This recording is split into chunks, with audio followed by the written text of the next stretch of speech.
Hello guys, welcome back to our channel Gaming Basics, where we teach you basic tutorials on games. And in today's video I'm going to teach you guys how you guys can get lower ping in Fortnite. So firstly, what you need to do is head over to this icon right here and click on this settings and settings again.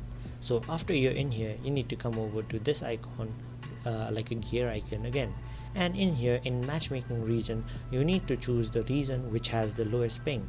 So for me, Asia has the lowest ping, and I will simply choose on it and click on apply.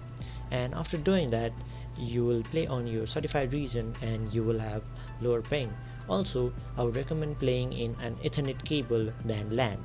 Playing an Ethernet cable helps you get directly, your internet will directly be connected to your game, so you can get lower ping and lower latency. One more thing which you can do after connecting your Ethernet is come over to Windows and come over to this icon called network. Click on it, right click on it and click on open network and internet settings.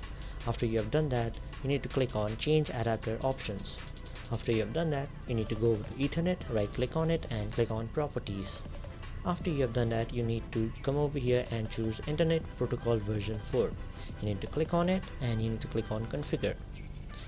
Click on yes, and after you've done that, you need to come over to advanced. In here you need to search up R.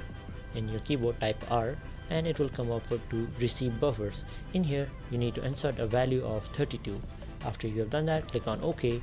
Your internet will restart for a bit, and after it's back you should have lower ping and less latency, and you can play your game smoothly. So thank you for watching guys. Make sure to like, share, comment and subscribe, and don't forget to hit the bell icon so you don't miss out on our next video.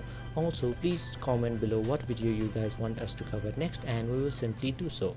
Thank you for watching and see you guys next time.